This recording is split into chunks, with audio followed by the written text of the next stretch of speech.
Hey, what's up, everybody? How you doing tonight? Episode number 409. Drink Until You podcast, the only podcast that lasts until the last drop. How the hell is your Sunday going? How the hell was your week? Hope everybody's okay. I hope you're safe out there. I'm drinking my homemade frozen spiked eggnog that I've just been experimenting with, and I gotta say, I got it down. It's really not hard. It's all store-bought stuff. So that makes it super easy. And I was looking up eggnog. I was like, wait, doesn't eggnog have raw eggs in it? That's kind of where the name came from. But apparently the store-bought stuff, you don't have to worry about that. You're not drinking raw eggs. But it still has the holiday flavor. It tastes delicious. You sprinkle a little nutmeg on there. So early on, let's go ahead and have our first drink of the episode. If you got them, drink them. Bottoms up. Cheers, everybody. And then I want to do a little drink recommendation. I don't have 3 this week. I do have 1. I'll just tell you how to make this real quick.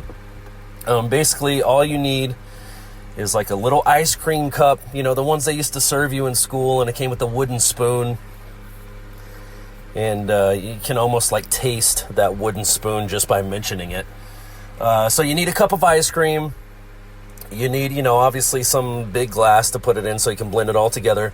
I have 100 proof spiced rum right now, which I gotta be honest, dude. It's not, I don't know, is it watered down now? With inflation, I don't know if I'm even using the right financial words, but you know what I mean? How they start cutting corners, and fast food and shit. A Big Mac is half the size it used to be. That whole conspiracy. That's kind of what I'm wondering. I'm not going to say the brand rum that I got, but it's a reputable brand. And, I mean, comparatively, I feel like if I drink 3 Bud Light Platinums versus a couple of shots of this supposed 100 proof rum, I think the Bud Light Platinum would win. It's kind of weird. I don't know, dude. It's I've had a little bit of this bottle that I bought. It's I'm pouring a hefty amount into these drinks, and it's I'm not saying I'm not getting a buzz. I got the buzz. It's just this is it? I don't know. I kind of feel like I'm getting ripped off. So, yeah, like I said, I'm going to refrain from saying the kind of rum I got. It is still delicious, and I still do, like I said, I do still feel the buzz, but it just, I don't know. What are they cutting it with? Put a little water in there, I don't know, dilute it a little bit. It kind of seems that way. I don't know. Anyways, you're going to need an ice cream cup. You're going to need a glass to mix it all in. You're going to need your 100 proof rum. I mean, at this rate, I need 200 proof rum. That might get me where I want to be. And then you need your store-bought eggnog. You put all that in the glass. You blend with a blender. You pour into a separate glass. You can garnish it with,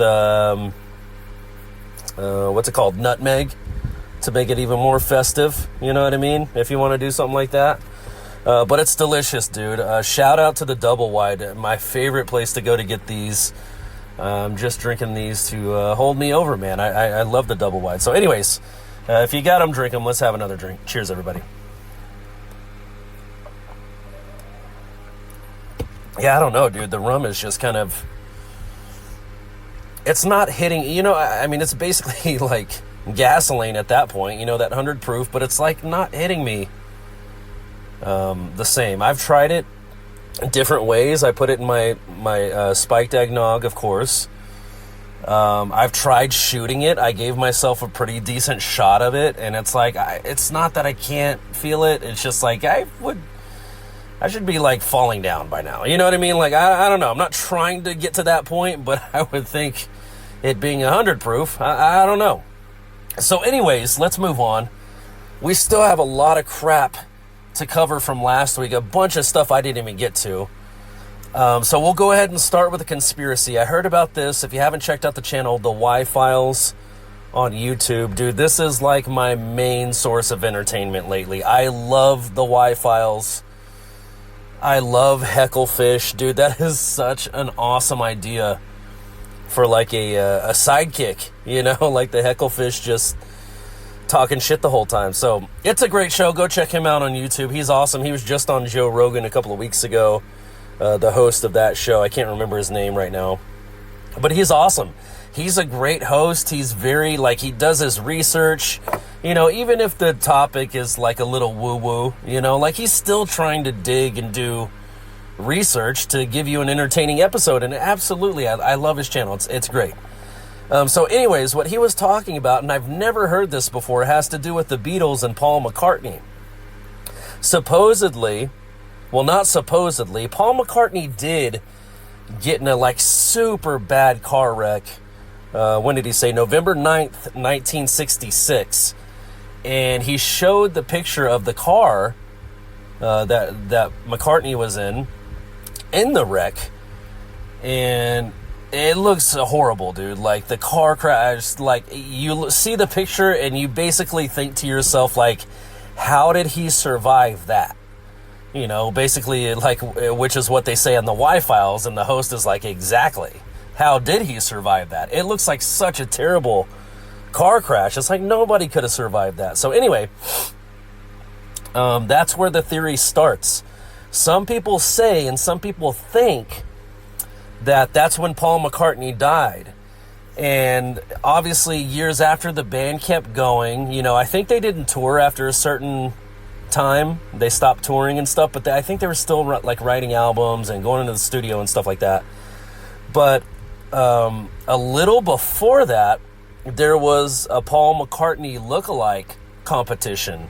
And some guy, I can't remember the guy's name at this point now. What's his name? Billy Campbell was what they said his name was on the Y-Files. Billy Campbell was the closest, like, he looked almost identical to Paul McCartney. At least the picture I saw. I don't know if they have any video footage that I didn't get to see.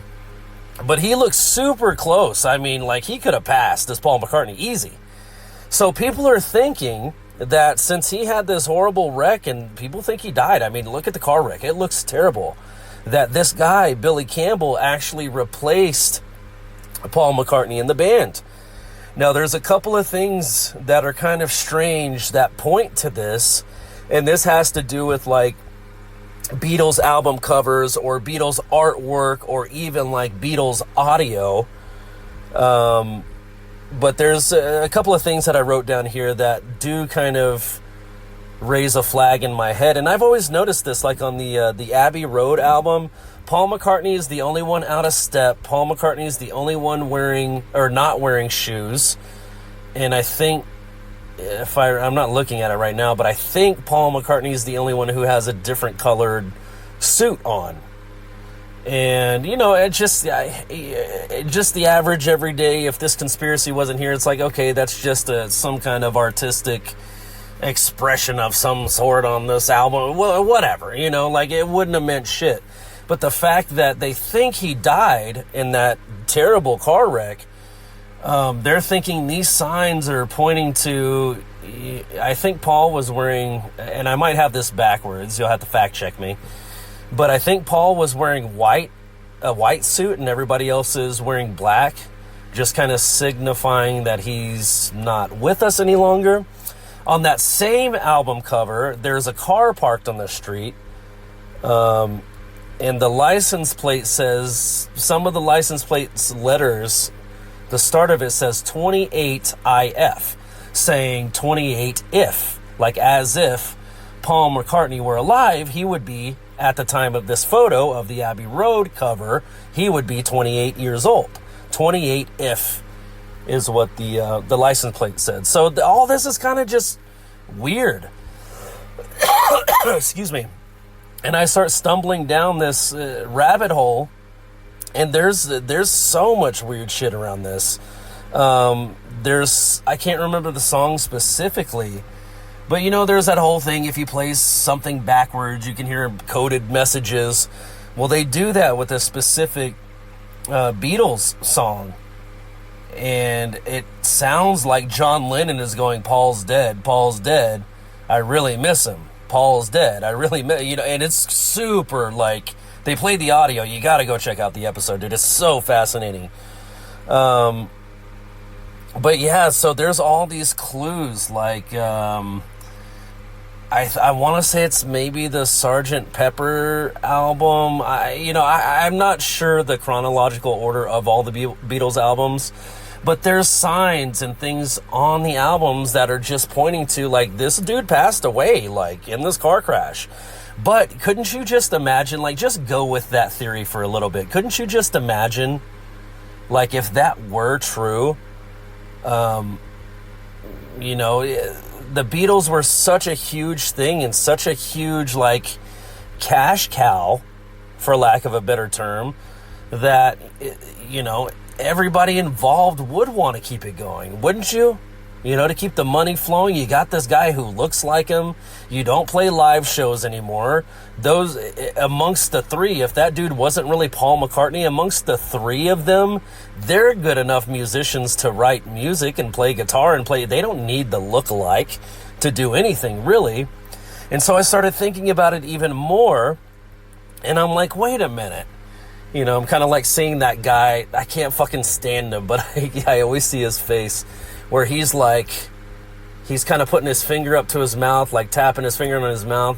And then he puts his finger up in the air like, oh, I got an idea. And then he Google searches something. And then he finds one thing. And then he does it again. It flashes to his face. And it's like he's tapping on his lip. And then he puts his finger in the air. It's like, oh, wait, I got it. And then he's Google searching something else. That's what I'm, like, doing. So all of a sudden, I'm thinking about, well, Paul McCartney supposedly, well, not supposedly, like, this was a pretty well-known thing.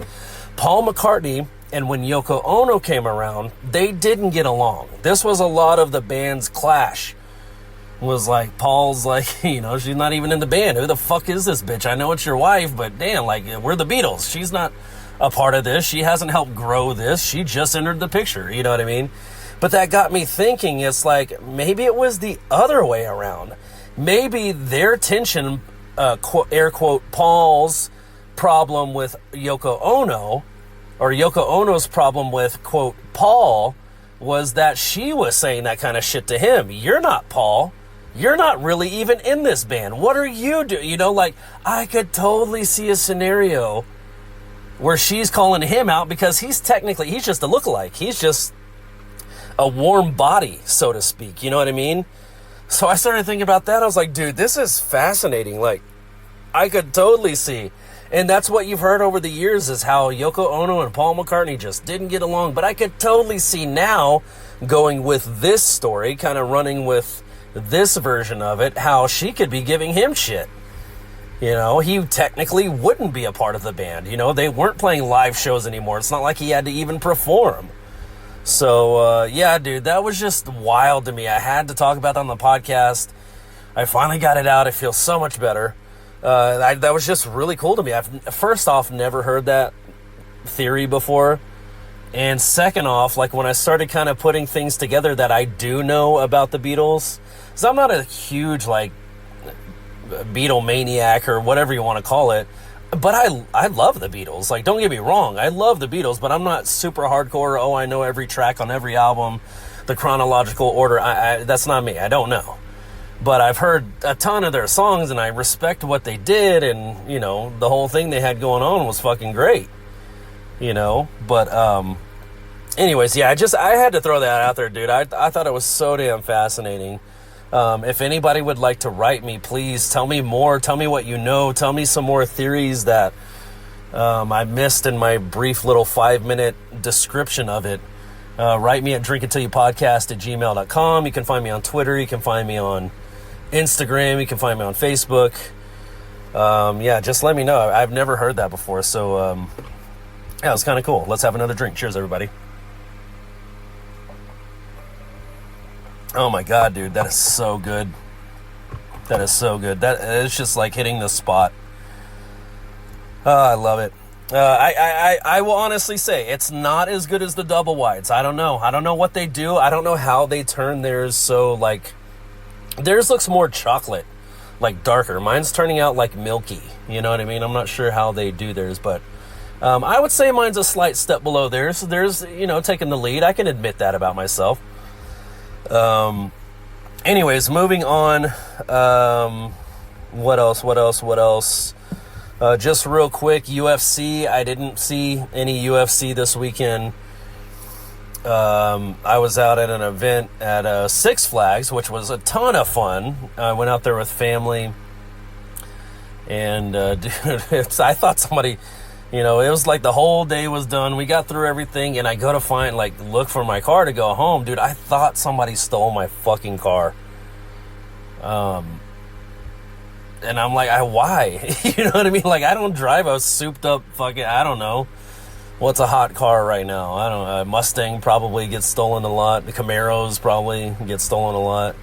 Any kind of Dodge, if you can steal those, the fast ones anyway. A Hellcat, those probably get stolen, right? But mine is not any of those. It's not a race car. It's not. So I'm kind of like torn. Like, I'm looking through the parking lot, like holding down my panic button so my horn will go off, and nothing's happening. I'm hearing other people's horns go off. I'm like, oh, there's my, oh, shit. And then I see people get in the car. I'm like, oh, there's my car over there. Oh, shit, there's somebody else getting in that car. But I walked around this fucking place, dude, looking for my car, like half convinced someone stole it, and also half convinced that who the fuck would steal my car? You gotta be stupid as fuck to steal my car. You ain't getting shit, man. There ain't no black market for this. You know what I mean? Like, you take that to the chop shop, they'd be like, get that piece of shit out of here, bro. We're not doing anything with that. So, it's kind of torn. I was like, oh, no, it's stolen. Oh, no, nobody would steal my, oh, no, it's stolen. Oh, so I walked out, dude, just circles out in that fucking parking lot. And I finally found the car, which I am now at home recording this episode in. As you know, that I'll do from time to time, if weather permitting.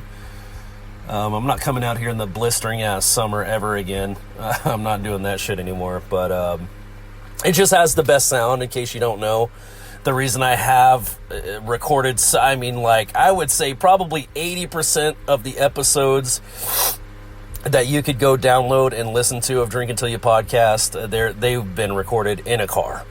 Just because it sounds better. It's like a little studio, dude. It's perfect. I don't have to do any extra. I don't have to add any on. I don't have to, it turns out perfect. So anyways, yeah, I'm glad I found my car. That was fucking awesome. Yeah, I guess the last thing I need to get to is the hockey. The hockey happenings, dude. There's been some shit go on since we last talked. Since I last talked in your ear hole. There's been some Dallas Stars shit that's gone on. Obviously, I've been watching... excuse me, guys. I've been kind of under the weather lately, too. But I've been watching multiple games around the league. Of course, just trying to keep up with everybody. I'm trying to watch... I did watch my first Winnipeg Jets game. They won that game. I couldn't tell you who they played. So that was nice. I'm trying to honestly watch more of the Blackhawks games / San Jose games. Obviously, if you're paying attention to the NHL, those teams have some young talent on there that you want to see playing because they're going to do something awesome. Excuse me, as my voice cracks. But yeah, they're going to do something awesome. So, yeah, watching a lot of hockey. Let's see, Philadelphia, the Flyers, dude. What a game. They're just, I can't tell what kind of team they are. Like, I want to believe they're a good team, and but they're doing their thing. It's really not been their fault this season. It's just been some bad offside calls that have led to them not getting 2 points, but you'd still like to have the 1 point. That'll work, Who are they playing the other night? Fuck. Texas Hawk. Yeah, this is just all mixed up. I've been watching so much. But anyways, they basically pushed the game to overtime. They win it in overtime. It was a great game, dude. They're playing well. I'm excited to watch them. I love the size of them. I don't think they're the fastest team ever, but, they're big enough to take up a lot of space to, it's hard to get passes through on those guys, or shots even. They're so big, they're blocking everything. Oh, yeah, I watched a little bit of, who was it? Excuse me, I'm about to cough into this mic. I'm really trying to hold back. Tampa Bay Lightning versus Edmonton, the Edmonton Oilers. Dude, that overtime was absolutely insane, man. Give me 1 second. So yeah, anyway, the Edmonton-Tampa Bay game, dude. Vasilevsky, 3v3 overtime. I know it was Nurse was one of the Oilers players out on the ice at this time, and I can't remember the other two players, but literally, those three players each got a shot, 3v3 overtime, at Vasilevsky in like the blink of an eye. It was like Nurse got a shot, and then it bounced off Vasilevsky, and then their next guy got a shot, and then the third guy got a shot. Vasilevsky saved like 3 crucial goals in a row, and they take the puck down and score to win it in overtime. Dude, it was fucking... I'm so glad, like, I stuck that game out to watch the overtime. I mean, pretty much any game I'm watching, if it gets to overtime, like, you know, and there's another game in the second period, dude, I'm not watching the second period. I'm watching the overtime. You know what I mean? Like, this game's about to be over anyway. And not only that, but the overtime is just so exciting. But, dude, it was a bam, bam, bam save play from Vasilevsky all the way to the other end of the rink, and they just they sneak it in for the game winner. It was badass, dude. Like, I've said this for years. Even when they beat us in the Stanley Cup, Vasilevsky's a fucking monster. It's hard not to like him, and I absolutely like him. You know what I mean? Like, what else has been going on? Oh my God. Jason Robertson, my Dallas Star. My God, dude.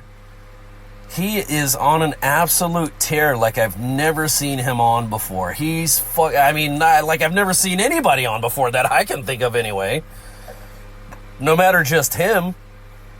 But he is just absolutely on a tear, dude. I don't even know the stats anymore. I've lost track of how many games he's scored in. He's just scoring nonstop, which is what you want to see from a fan's perspective. You know, of course, we want to see good defense too. You know, we don't want to have to outscore every team 10-9. You know what I mean? Like, that's not going to happen. But yeah, dude, Robertson is on an absolute tear. There's some drama with the Dallas Stars and the New York Islanders game I haven't even talked about yet.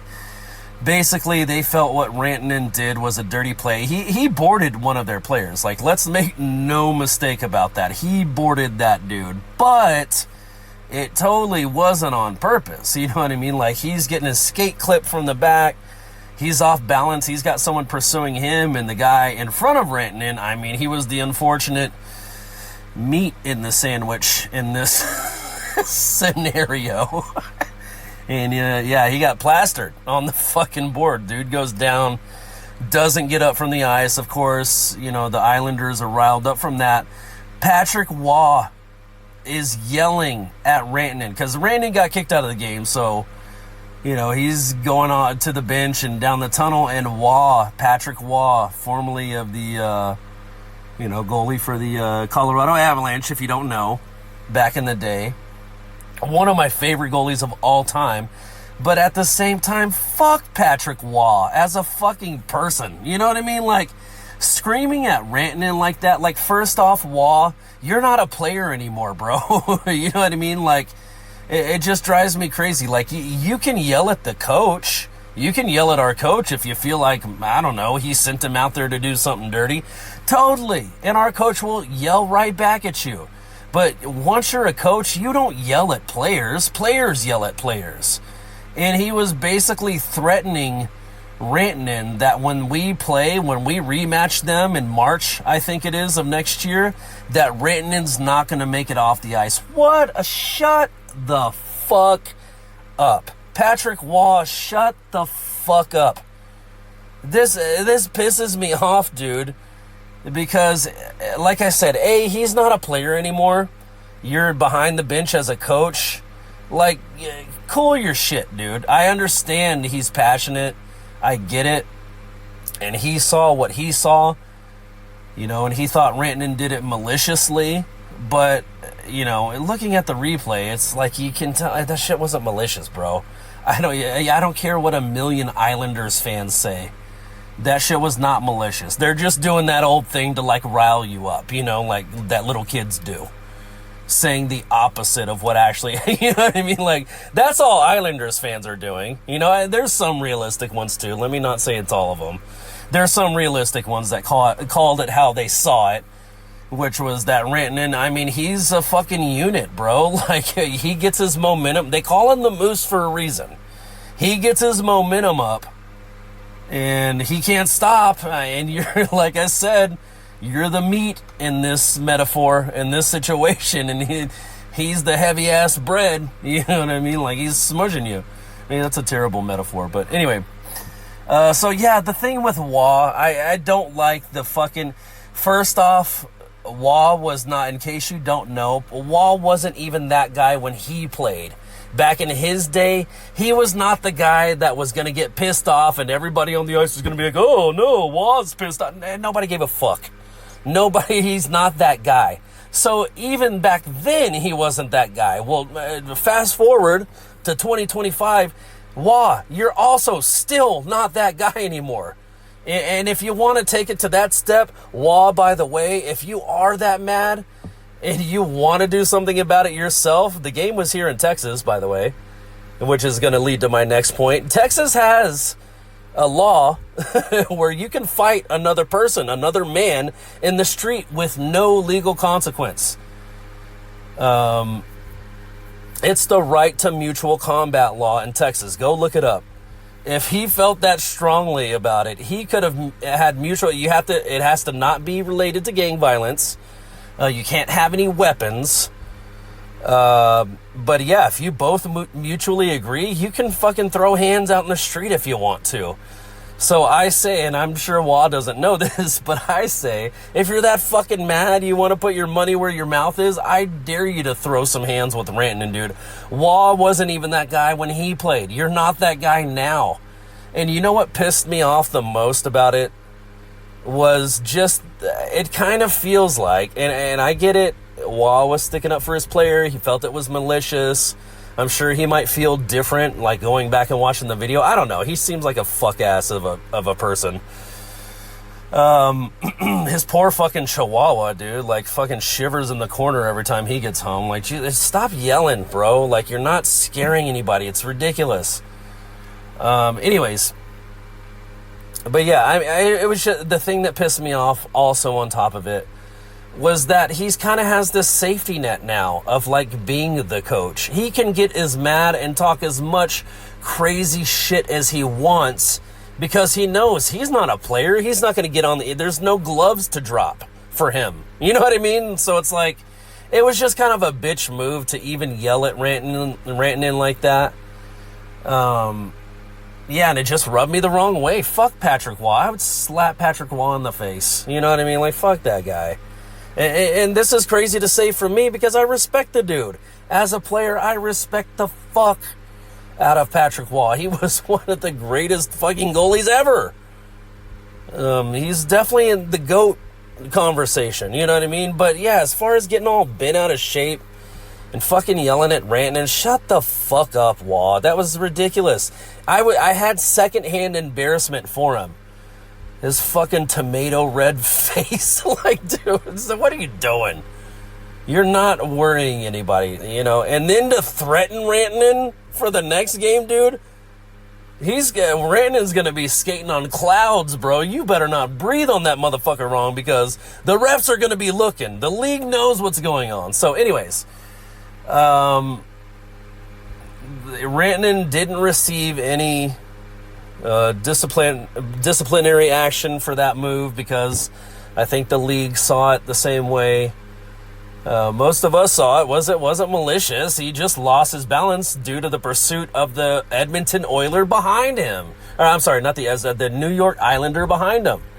Same color scheme. That's why you got it mixed up. But yeah, they clip skates. Rantanen, I mean, just smushes the dude. It wasn't malicious. Now, in that same game, this is the hard part because they got the calls in the game wrong. You know what I mean? They got the calls in the game right. they got it good bad. You know what I mean? Like, they got some right, they got some wrong. And the last call in the game was absolutely wrong. Where Johnston scores to take it to overtime, but they say Robertson caused goalie interference, but Robertson was getting checked into the goalie, which caused the goalie. They got that one absolutely wrong, dude. It's a tough play, and I can kind of sympathize with why they called it that way, maybe, because they said the path of Robertson was going through the crease, but it's like, at the same time, there's no fucking rule that says he can't go through the crease. It doesn't matter, as long as he's not pushing the goalie, touching the goalie, impeding the goalie from making a save, it's not fucking goalie interference. So anyways, he's skating to, he might get a half a skate in the crease, big fucking deal. But they look at it as he was basically going to make contact with the goalie anyway, and they call it a no goal. Even though he wasn't. He was just going to skate through, like I said, a half a skate in the crease and pass by. It was their player that knocked Robertson into their own goalie, and then so it's like, okay, so every team should do that, right? Whenever the other team is threatening to score a goal, check somebody into your own goalie. If they score, it doesn't count. Like, that's basically what they're saying with that call, which isn't a good thing. You don't want to watch hockey like that. I'm not going to watch hockey like that. That's bullshit. We can negate any goal by checking their guy into our guy. That's stupid. So yeah, there's controversy around that. And then, Jesus Christ, as Robertson is still streaking and scoring goals in every fucking game he can possibly play in, Rantanen does a weird ass fucking move last night, and now he's suspended. It's like, what is up with Rantanen? I'm a little worried, to be honest with you guys. Like, I'm not even trying to be funny. I'm a little worried about him. Like, why is Rantanen, A, he seems over the last couple of games frustrated, and B, he came out after that hit against the Islanders guy and was like, I played in this league for a long time. I'm not a dirty player. I'm not known for doing that, which I think the league took into account too, and they're like, you know what, he's not known for do that. Clumsy, yes, you have a point with clumsy, but there's no penalty for being clumsy. You know what I mean? Like, there's just incidents that happen. So anyways, kind of Rantanen last night, in my honest opinion, way over the top, and he just absolutely mushed that Calgary player's face into the fucking boards, bro. Like, the best way I can describe it is like, if you were like on a train track and the train's coming down the tunnel, you only have a limited space on either side of the train down the tunnel. If, as the train passes you, how you would get like swallowed up in that and like spun around. That's literally what happened with Rantanen. Like, he's such a big dude that this guy did a full 360 with his face getting like and head getting smushed along the board the entire time he's doing the 360. I don't know. I'm probably describing it horribly, but it was basically, after Rantanen came out and said, I'm not a dirty player, I'm not known for that, he does a dirty play. And I'm like, what the fuck is going on with Rantanen, dude? Like, what was that all about? Now he's suspended. It's like, is he trying to get suspended? Like, I totally get playing to your fullest. It's like the Josh Hamilton thing with the Texas Rangers. They could not turn that dude off. There was no button or no thing or phrase they could say to the guy to make him slow down. It could be game 2 of the season and the ball gets hit to the furthest part of the park where he has to run it down and slam it to the wall. He's going to do it. That's just him. He's not going to slow up and go 98%. He's 100% balls to the wall all the time, no matter what. Rantanen is that too, and I get it. But it almost seems like lately he's kind of had a chip on his shoulder, and then he ends up injuring this guy, this Calgary player last night on I'm just going to say it was a dirty hit, man. Like, that was dirty. You know, I get trying to be physical and going 100%. Like, the first one he had an excuse for, the second one he doesn't, in my mind. And now I'm thinking, why is he acting like this? Like, is he not happy? Is he frustrated with coaching? Is he frustrated with teammates? So, like, what the fuck is the deal? Is he trying to get suspended? So yeah, I don't know, man. Like, yeah, I'm kind of worried a little bit. Like, what's up with Rantanen? Does he need some time off? Is that what he's, you know, is that what he's saying? You know, he's like gesturing by smashing somebody's face into the board. I want a break. It's like, all right, you can just say that, bro. You don't have to, like, and what good, like, if you really want to help the team, what good is it to have you suspended for some games? You know what I mean? Like, you're not helping us at all then. As much as you want to play and as much as you want to contribute, and now you can't, you know? And the more things like this happen, he might not be viewed, because in my personal opinion, I've never viewed Rantanen as a dirty player. Like I said a second ago, a clumsy player, yes, but there is no rule saying you have to be perfect. You can't be clumsy. That's not a rule. That's not a penalty they'll call on you in the game. Number 96, 2 minutes for being clumsy. That's not a thing. So that's allowable. But yeah, what's up, dude? What's up, Rantanen? It's gonna be okay. You know, like, we fucking love you here.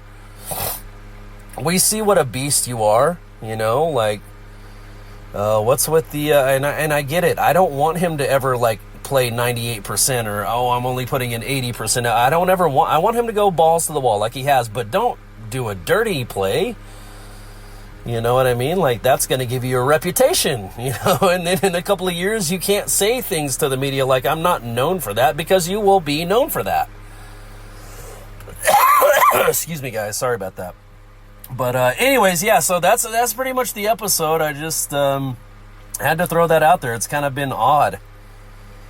You know, I don't know if I hope he's not unhappy, man. He's tearing it up. Like, if he can stay his ass out the penalty box, he's tearing it up. You know, that fucking spinorama backhand he did, dude, that was one of the cleanest shots I've ever fucking seen. It was so sick. So anyways, yeah, that's going to do it for me, guys. As always, don't drink and drive. Treat yourself to an Uber. Treat yourself to a Lyft. Treat yourself to a Waymo. Waymo's coming to Dallas 2026. They're already bringing the cars here, y'all. They're already testing them out. So let's, you know, keep it safe. So anyways, let's go ahead and finish off this spiked eggnog or whatever you're drinking. And we'll call it a night. Cheers, everybody.